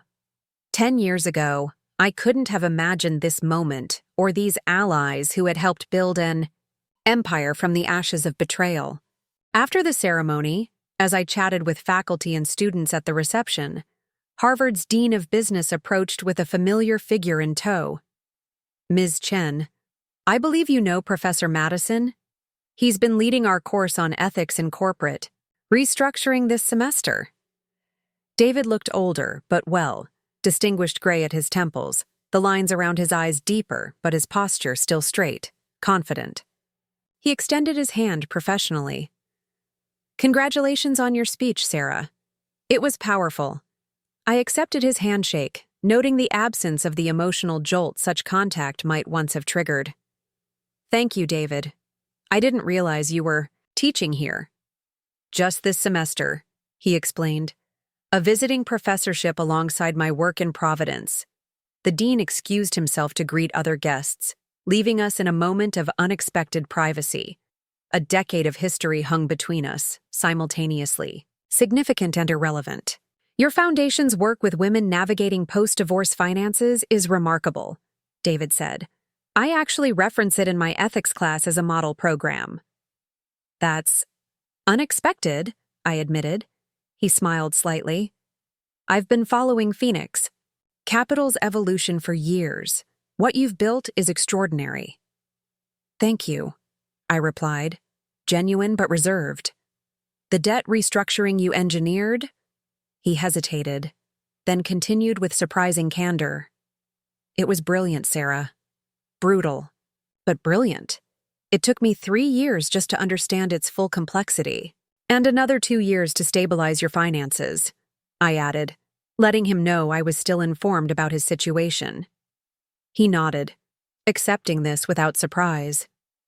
The irony is that struggling with that debt made me a better lawyer, a better teacher. It forced me to understand financial frameworks from the client's perspective. A young graduate approached, eager to speak with me, and David stepped back with a slight nod of acknowledgement. Our brief conversation, likely our last, had closed a circle neither of us had anticipated. That evening, I hosted a small dinner at a restaurant near campus for the Phoenix team who had attended the commencement. As we celebrated with champagne, Melissa leaned over to me. "So, you and David looked civil. No bloodshed, no financial warfare. How disappointing," she teased. 10 years is a long time," I replied. "The woman who engineered that revenge barely exists anymore." "Oh, she exists," Melissa countered with a knowing smile. "She's just evolved into something even more formidable." Later that night in my hotel suite, I received a text from an unknown number. "The student who approached you after our conversation today was Jessica Martinez. She's writing her thesis on financial resilience after divorce. Your foundation changed her mother's life. Thought, you should know." David, I saved the message but didn't respond. Some acknowledgments required no reply. The next morning, before flying back to London, I made an unplanned detour. The taxi driver seemed confused when I gave him the address of a cemetery on the outskirts of Boston, but he drove in silence, respecting my privacy. Mom's grave was simple but elegant, a black granite headstone with her name and the dates that bookended her life. I placed white peonies, her favorite, against the stone. "It's been 10 years, Mom," I said quietly. 10 years since everything fell apart and somehow put me on the path to building something stronger. The morning air was cool, the cemetery peaceful. Birds sang in the trees overhead as I told my mother about Phoenix Capital's global expansion, about the foundation that bore her name, about the thousands of women whose lives had been changed through our programs. "You were right about revenge," I admitted to her silent stone. "It wasn't just about making them pay. It was about discovering what I could build from nothing." As I turned to leave, I noticed a small arrangement of yellow roses already placed beside my peonies. Attached was a card that simply read, "To the mother of an extraordinary woman. Thank you for raising her to be stronger than the challenges she faced." LWJ, Lauren Westfield Jenkins had somehow known I would visit today. The gesture, acknowledging. My mother's role in shaping the woman who had orchestrated her financial downfall was unexpected and strangely moving. On the flight back to London, I reviewed Phoenix Capital's latest quarterly reports. We had expanded to 15 countries, our foundation work had reached over 10,000 women, and our innovative debt restructuring models had been adopted by financial institutions worldwide. None of it would have existed if David hadn't left. Those divorce papers on our kitchen counter 10 years ago. None of it would have emerged if Lauren hadn't agreed to take on my debts, thinking it a simple transaction rather than the trigger for an elaborate financial trap. My phone buzzed with an email from Amara. The Jenkins Foundation has formally proposed expanding our collaboration to include a global scholarship program for women in finance. Their initial commitment is $10 million over 5 years. Lauren has requested a planning meeting in London next month. How would you like to proceed? I smiled to myself, appreciating the continuing ironies of my professional connection to Lauren. The woman who had helped destroy my marriage was now helping fund educational opportunities for women facing similar challenges. Schedule the meeting, I replied. I'll attend personally. That evening, as my plane crossed the Atlantic, I opened my laptop to review a draft of my upcoming book, Phoenix Rising: Financial Strategies for Women in Transition. The publisher had urged me to include more personal background, to explain what had inspired my passion for helping women navigate financial challenges after divorce. I'd been reluctant, preferring to keep my professional success separate from my personal history. But perhaps the time had come to acknowledge how the two were inextricably linked, how a perfect storm of betrayal, grief, and calculated revenge had transformed into a global financial empire and philanthropic legacy. Began typing a new introduction. 10 years ago, I found divorce papers on my kitchen counter while my mother was dying in hospice care. My husband had replaced me overnight, thinking he could simply transfer my debts to his new life without consequence.